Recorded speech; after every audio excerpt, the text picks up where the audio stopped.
In Lesson 2, we're going to talk about what's new in Windows 8. We'll cover the new features, the enhanced features. We'll talk about what's missing in Windows 8 that was in previous versions.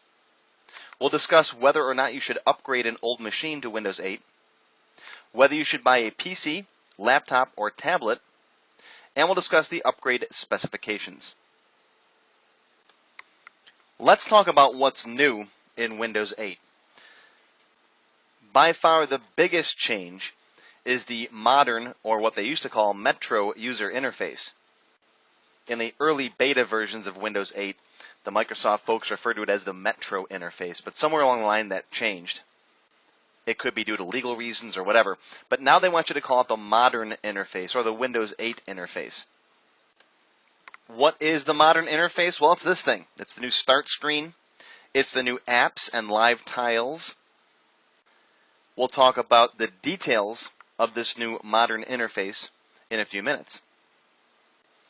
Unlike previous versions of Windows, Windows 8 has touch interaction built in. It's been designed from the ground up to work on phones, tablets, as well as desktop PCs.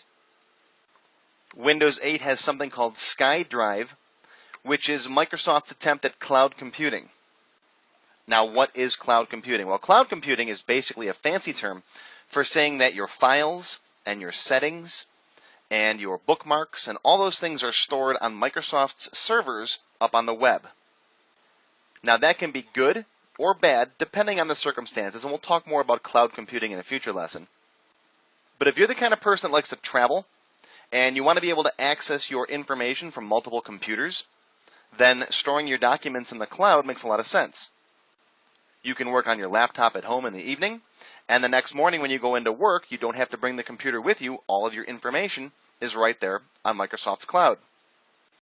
You can even sync up your home laptop with your Windows 8 desktop PC at the office, and when you sit down, all of your settings are the same, your shortcuts are the same, your files are the same. That's the beauty of cloud computing.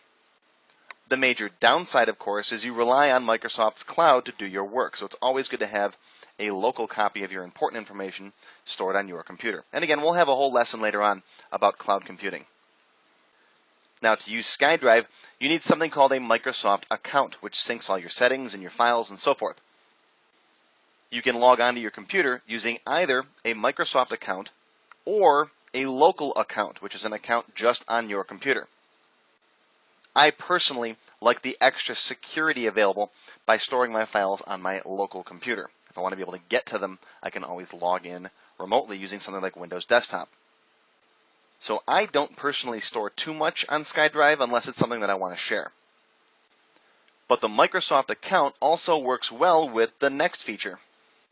Social networking is very ingrained into Windows 8. There are different apps that work well with all the different social networking sites like Facebook, Twitter, Gmail, and so on.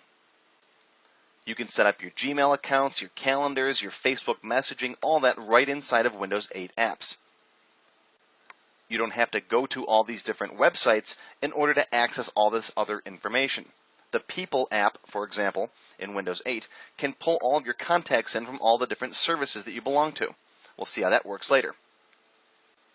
Windows 8 has much more powerful search tools than previous versions of Windows, and we'll talk about search in a few minutes. Now, for the nerds, Windows 8 has a much better enhanced task manager. The new task manager shows all kinds of extra information about all the different apps and the background processes that are running. It's got performance graphs. It's got app history. You can control the startup programs from in here. There's all kinds of additional settings in here, and we'll talk about this in one of my future expert level classes. Windows 8 has better boot and recovery options, giving you more options to repair your system if something goes wrong. Windows 8 has USB 3.0 support. Now, USB 3 is the latest, fastest version of USB. USB stands for Universal Serial Bus, and it's what you connect devices to your computer with. Now, for most devices, like an external keyboard or a mouse, it doesn't matter if you have USB 3.0. Those are very low-speed devices. However, if you've got one of the new external USB 3.0 hard drives, Those things run really, really fast under USB 3. And in older versions of Windows, you had to have extra drivers and all kinds of extra software to take advantage of that extra speed. Well, Windows 8 has that built in. Windows 8 has much better security than older versions of Windows. We talked about some of the encryption methods earlier, like that encrypted file system and the BitLocker. There's also something called Secure Boot, where Windows actually takes control of the computer from the time you turn it on. So it's much more difficult for viruses and other malware to get in there in that bootloader section before the operating system actually loads up.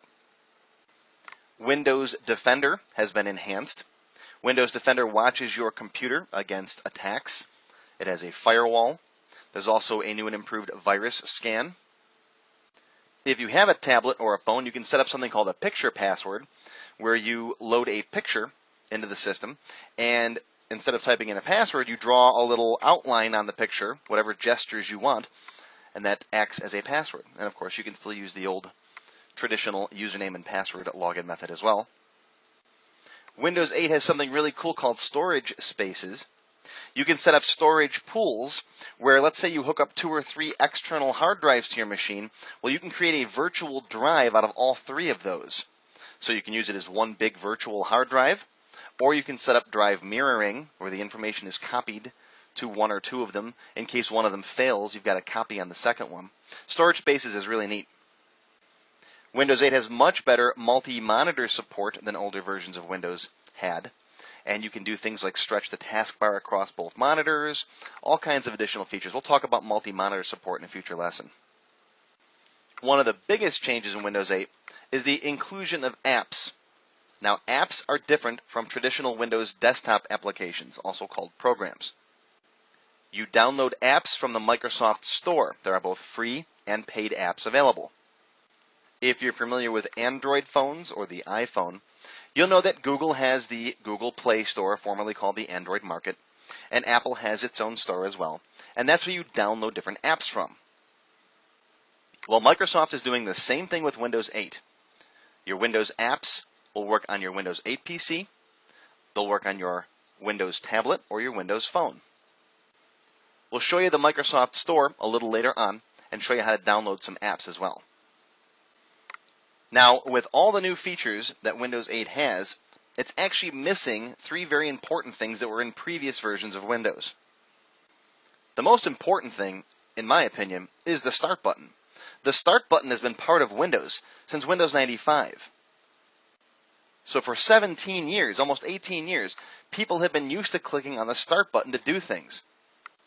If you've used older versions of Windows, like Windows 7 and before, you know how invaluable that Start button is. It's right down there in the bottom left corner. Anytime you want to do anything, you just click on the Start button. You can find your files, you can find your programs, you can search. It's all in one nice, easy spot. Well, they got rid of it. If you look at Windows 8, there's nothing there. There's a couple icons. There's Internet Explorer and a folder. And if you move your mouse down here in the bottom left corner right there, you see the Start menu. And you can click on that. And it brings you into the new Windows Start screen. But I have to say, it's jarring. It's especially different for people who aren't Windows pros and are used to what they're used to. It's a whole different level of training. And I'm happy to do the training because that's what I do, but I think it's a mistake for Microsoft to completely remove that button.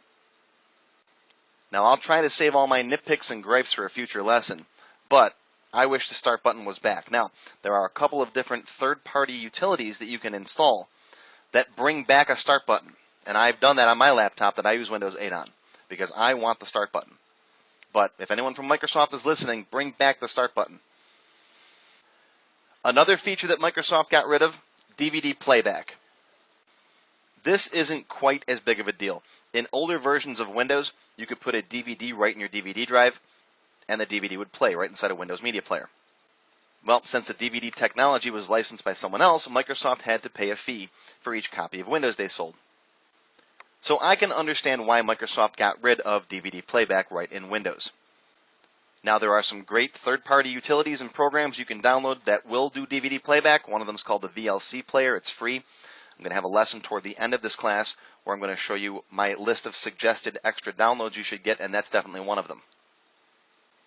And you'll also note the Media Center application is now gone from Windows. That is an extra download that you can pay for from Microsoft if you have Windows 8 Professional.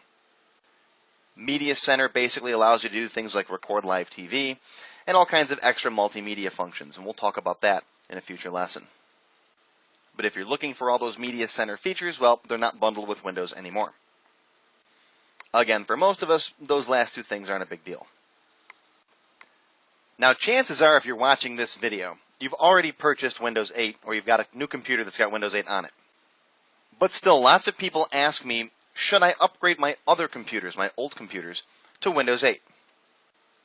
Well, I've always been a very if it ain't broke, don't fix it kind of guy. If you're happy with Windows 7 or XP or 2000 or whatever operating system you happen to be running, then stick with it. If your computer is running good and you're happy with its performance, stick with your old operating system. Now, if you see some of these new features in Windows 8 that you really, really want, then by all means go ahead and upgrade. Or if there are new apps that you want to run, then upgrading is smart for you. Now, if you're running Windows 7, you have a newer laptop or a newer desktop PC, you might have bought it in the last year or so and it's running kind of weird, well, you might want to consider upgrading to Windows 8 and then doing a fresh install of Windows on your laptop. That might speed things up a little bit and fix it. I've noticed on a couple of my machines that upgrading from 7 to 8 has really helped with performance. You'd think that a newer operating system would have more strict hardware requirements, but that's not necessarily the case. Actually, Microsoft fine-tuned the operating system a lot moving from 7 to 8. And I've noticed that machines that were running 7 that are now running 8 run a little bit faster on the newer operating system. But again, I only recommend that if you're having problems with your other machine or if it's running slow, or you see some new features in Windows 8 that you really, really want. Now, another question I get asked all the time, so I figured I'd include it here in the class. People ask me, do I buy a PC, a laptop, or a tablet? And by PC, of course, I mean a desktop PC. Well, the question of PC versus laptop boils down to three things: portability, price, and expansion. If you need portability, the ability to go down and work in your kitchen or down in the break room or on the road or on the plane, you definitely need a laptop. But keep in mind, laptops are more expensive. So laptops cost more for the same hardware. So if mobility is not a concern for you, go with a desktop PC. If you're always going to work in your office, then a desktop PC makes more sense. Desktop PCs are also easier to expand. You can put new hardware in them. You can open them up. You can put a faster processor in. You can add a bigger hard drive. The expansion capabilities with a laptop are often very limited. Now, for today's user, if all you're doing is some word processing and browsing the web, then you can get a good laptop for under $500. And I definitely recommend it if you have any desire whatsoever to move around. I like to work in the living room or in the kitchen, and my laptop works just great. In my office, though, I've got 3 or 4 different desktop PCs because they're cheaper and they're easier to expand. Every couple months, I add something to this one, take something out of that one, and so on. So portability and price are definitely the main reason for PC versus laptop. What about laptop versus tablet? Let's assume you want something portable, so you're either going to get a laptop or a tablet. Now it boils down to, are you going to be a producer or a consumer of information? Tablets are good for consuming information, for browsing the web, for reading ebooks, for watching movies or listening to music. Tablets are great. I use mine all the time. Actually, I don't use my tablet now so much as I got a bigger phone, but that's a different story altogether. Tablets and big smartphones are good for consuming information, for reading, for watching, for listening. On the other hand, if you're a producer of content, you do a lot of writing, you record videos like I'm doing, you need to edit stuff, anything that involves a lot of typing, you definitely want to go with a laptop. Now, the line between laptop and tablet is becoming blurred.